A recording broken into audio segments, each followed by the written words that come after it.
It's the worst political crisis in the Gulf region in decades. ستقوم رباعية من دول أحدها بلده بحصار قطر لتطلب إغلاق الجزيرة. To comply with a list of 13 demands, one of which includes shutting down Al Jazeera, which is based in Doha. Basically want to close down independent journalism. There's a war of words being waged through the South African news media, a war of buzzwords. One of those terms is state capture. It describes something that South Africans say happens all too often, when businesses close to the ANC government of President Jacob Zuma exercise undue political influence and benefit unfairly from government tenders, ending up with lots of taxpayers' money in their pockets. At the heart of the accusations is a powerful business family, the Guptas, who have close ties to the Zuma family and whose business empire spans computer equipment, mining, and media outlets. The Guptas have been fighting back with a public relations offensive and a buzzword of their own. A trove of leaked emails originating from the Guptas and their associates have revealed that, with the help of Bell Pottinger, a PR firm based in London, the Guptas were behind the popularization of the term white monopoly capital, the idea that white-owned businesses control the South African economy. White monopoly capital is not fiction. The country's economy is still skewed in favor of the white population. What the Gupta leaks reveal, however, is the way in which the phrase was planted in the news media and amplified on social media as a counter-narrative to that of state capture. The Listening Post's Nick Muirhead now from Johannesburg on the Gupta leaks and the competing narratives and buzzwords echoing through the South African media.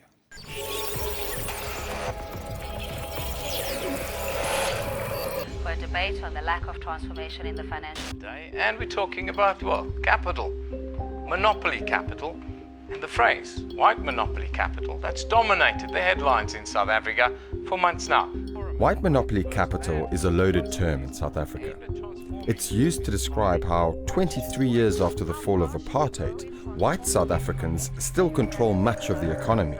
However, journalists didn't just start using the term. is to use the phrase white monopoly capital. White monopoly capital. We have exposed white monopoly capital and those... Rather, it appears to have been planted there by a UK-based PR firm called Bell Pottinger. The firm was hired by the Guptas, a controversial business family with close ties to President Jacob Zuma, a relationship so cozy it's called Zupta.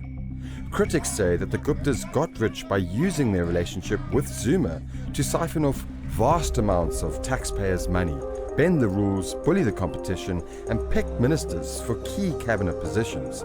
Systemic political corruption, what South Africans call state capture. It seems that quite early on, Bell Pottinger came up with the idea to focus on white monopoly capital as a way in which to create and sustain a counter-narrative around the whole state capture story. You would see that or hear that the narrative is changing.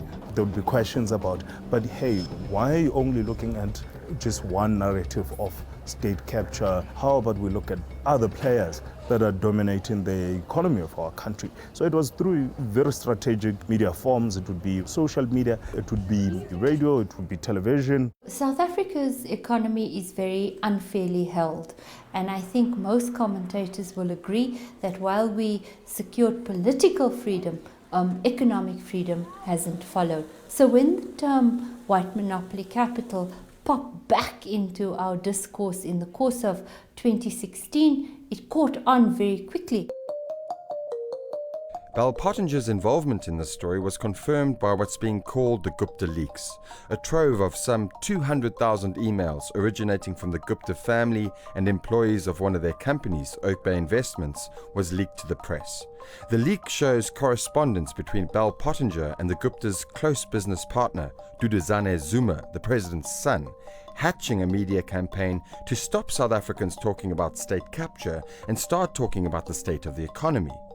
White monopoly capital was then pushed on social media and by certain political commentators, and that rhetoric was amplified by the Gupta-owned news outlets, the New Age newspaper and ANN7. In one email, an exec at the firm says, for this campaign to be believed and to achieve credibility, there will need to be discipline, continuity and consistency over a period. We tried a number of times to arrange an interview with Bell Pottinger via email and even coming to its headquarters here in London. The firm said that it would not be able to provide anyone to speak with us on camera about this story. Instead, we were given a written statement saying, quote, "It is a matter of enormous regret that this has resulted in so much anger in a country we've been working so hard to promote internationally. We no longer conduct any work with Oak Bay." There is one player in the Gupta Bell Pottinger PR scheme who agreed to speak with us. The problem is not the Guptas, the problem is not Zuma, the problem is white monopoly capital. Andile Mngitama, a former MP and founder of the Black First Land First movement, who has been implicated in the leaked emails. The Gupta leaks allegedly show that you were in contact with Oak Bay Investments in 2016. Shortly thereafter, the term white monopoly capital became a popular talking point amongst political commentators such as yourself. Did Oak Bay Investments or Bell Pottinger or anyone from those organizations contact you to talk about using the phrase? I hate this notion that Bell Pottinger is the one that planted this idea. It's high sophisticated propaganda. We work hard as a movement, as radicals, as black radicals, to make visible the invisible hand of white monopoly capital. Why do you care to listen to white people? Listen to us! So firstly, we deny that these emails are legitimate. Secondly, we understand it is fake news which is trying to delegitimize our discourse. The argument that this is fake news would be more plausible were it not for the events in Parliament last week. When President Zuma was quizzed about his links to Bell Pottinger by the leader of the opposition, Mmusi Maimane, radical economic transformation and white monopoly capital are terms that were invented by Bell Pottinger, a PR firm in London. And in fact, they've been shown that these are terms designed to empower a very connected elite. He did not deny the existence of the media campaign, but rather chose to, as any PR expert would advise, deflect. You use the words that come from London in the whole speech that we've made now. English. You say other people should not use those words. The Gupta leaks have not only revealed the troublesome links between the Zuma government and the Guptas, but also how members of the ruling party were being coached by Bell Pottinger. Like Deputy Secretary General Jesse Duarte and head of the ANC Youth League Colin Main, who went on the air and defended the Guptas, which often meant attacking the media.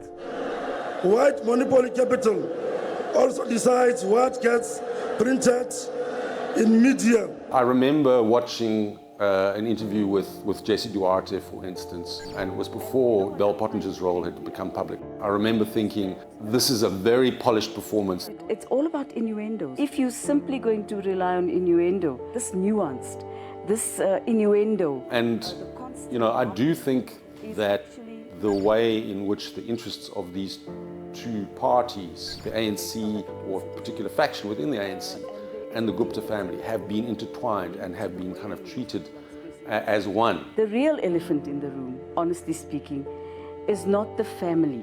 Our problem is not about one family. The Guptas are not the elephant in the room. We started seeing that the same individuals that we could link to the Guptas, either via business or they had visited the family's home, we could see that the same individuals would be the same individuals to come out and defend the Guptas. Propaganda is most effective when it taps into a reality. And there is a reality to the term white monopoly capital because lucrative sectors in the South African economy remain disproportionately white. That advantage was gained during the years of apartheid, a system that the then white-owned media largely supported or were censored.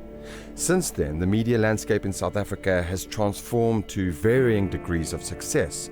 But because of the complicity of certain news outlets during apartheid, journalists today have credibility issues, especially on a story like state capture. If you want to be a journalist in South Africa, you have to follow the value systems of white monopoly capital. Otherwise, you're not a journalist. So even where they don't own, they have hegemony of the ideas about how you must report. Don't report white corruption. Report black corruption, then you get elevated.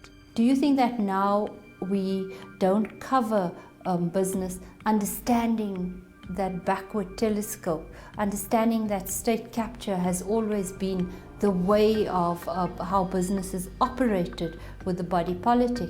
Perhaps not. Perhaps we write about state capture as if it's a new thing, but it's not.